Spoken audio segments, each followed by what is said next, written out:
3년 전이었던 2015년, 저는 어느 청소년 수련관의 의뢰를 받아 인근 뮤지컬 동아리 소속 고등학생들에게 사회극 공연을 지도했었습니다. 소신대로 사회극 준비 작업을 진행했으나 저에게 사회극을 의뢰한 직원이 즉흥극을 준비하는 것에 당황스럽다는 말과 함께 제대로 된 소시오를 준비해달라고 요청했습니다. 그 직원이 말한 제대로 된 소시오는 대본식 연극이었습니다. 저는 원래 사회극에 가깝게 공연 준비를 하고 있다고 설명했으나 그 직원은 대학에서 소시오 활동을 해왔고 대학 졸업 후 현장에서 다양한 소시오를 연출했다고 말했습니다. 그리고 자신은 원래의 사회극에 관심 없고 소시오 공연을 준비하고 마치는 것에만 관심 있다고 말했습니다. 그 직원은 이미 뮤지컬 동아리 소속 고등학생들에게 자신이 해온 대본식 사회극, 즉 그 직원의 표현으로 소시오가 원래 소시오 드라마라고 말한 상태였고 이로 인해 동아리 내부 분열이 가시화되었습니다. 학생 일부는 대본도 제대로 준비되지 않은 엉터리 소시오에 동참하지 않겠다고 동아리 리더에게 선포했고 리더는 저를 믿고 함께 사회극을 준비하고 있었습니다.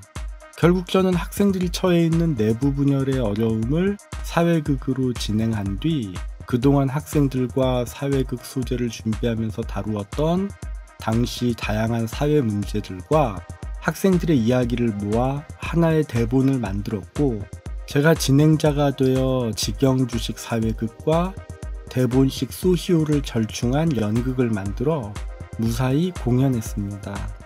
23년 전이었던 1995년, 저는 우왕시에 있는 개요병원 사이코 드라마 팀 소속으로 일렉트라라는 제목의 소시오 드라마를 준비해 양정고등학교에서 공연했던 기억이 납니다.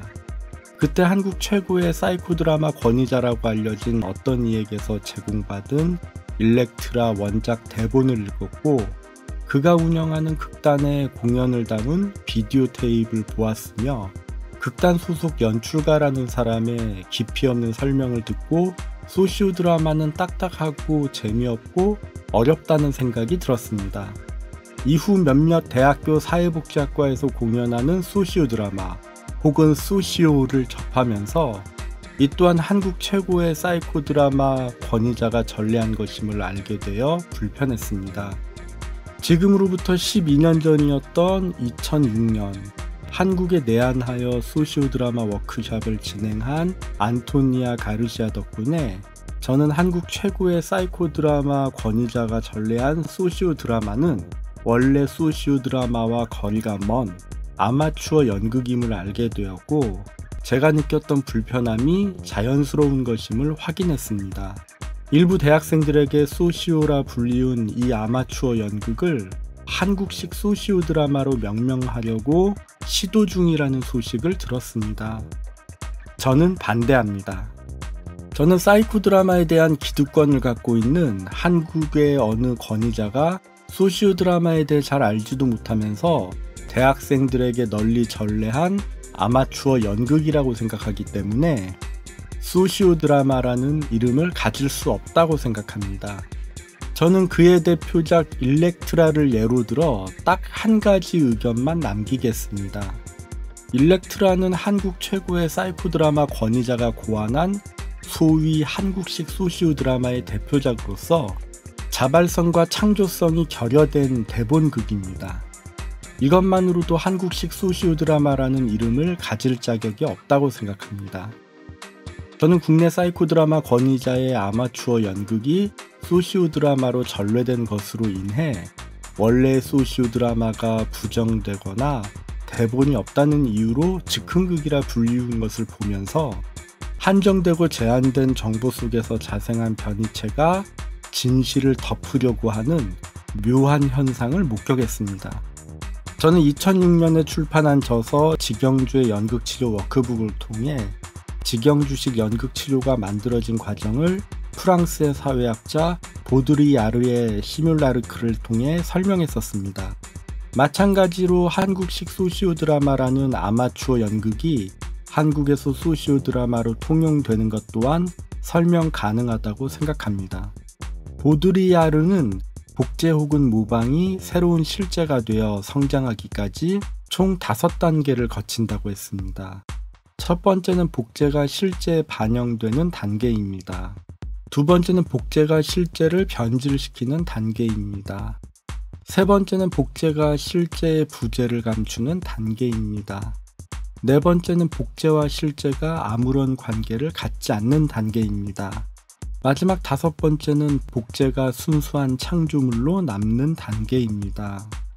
저는 한국식 소시오 드라마라고 알려진 아마추어 연극이 비록 4번째 단계인 복제와 실제가 아무런 관계를 갖지 않는 단계까지 왔지만 더 이상 마지막 5번째 단계로 가지 못하고 서서히 도태되는 중이라고 생각합니다. 특정 권위자가 고안한 아마추어 연극이 소시오 드라마라는 이름으로 널리 전래된 것은 인터넷이 발달하기 이전이었습니다. 서서히 인터넷을 통해 다양한 정보가 국내에 유입되고 특정 권위자와 관련된 특정 학회가 아닌 다른 학회를 통해 외국의 진짜 전문가들이 내한하게 되었고 그들의 책이 국내에 번역되면서 지금은 원래의 소시오 드라마에 가까운 소시오 드라마가 널리 자리 잡게 되었습니다. 하지만 대학 시절 동아리 활동 이후 더 이상 소시오 드라마를 공부하지 않은 채 아마추어 연극을 소시오 드라마라고 알고 있는 사람들은 여전히 소시오라는 명칭을 고수하고 있습니다. 그리고 아마추어 연극을 소시오 드라마로 전래한 특정 권위자는 자신의 과오를 반성하지도 수습하지도 않았다고 생각합니다. 소위 한국식 소시오 드라마가 소시오 드라마로 인정받으려면 자발성과 창조성이 어떻게 발현되는지 설명할 수 있어야 합니다. 혹은 널리 대중화되어야 할 것으로 보입니다. 만약 이런 과정을 제대로 거친다면 저는 한국식 소시오 드라마를 소시오 드라마라고 인정하겠습니다. 저는 소시오 드라마와 거리가 먼 아마추어 연극이 특정 사이코 드라마 권위자에 의해 소시오 드라마라는 이름으로 국내에 왜곡 전파되었다고 생각합니다. 그리고 한국식 소시오 드라마라는 명칭을 부여하려는 시도에 심히 유감입니다. 또한 소시오 드라마뿐 아니라 사이코 드라마 또한 국내에 왜곡 전파되었다고 생각합니다. 심히 유감입니다. 제가 알기로는 또 다른 국내 특정 권위자가 자신이 고안한 드라마를 한국형 사이코 드라마로 명명하려는 시도가 있다고 들었습니다. 유감입니다. 이상 소시오 드라마에 대한 추억과 한국식 소시오 드라마에 대한 이드치 연구소 지경주의 생각이었습니다.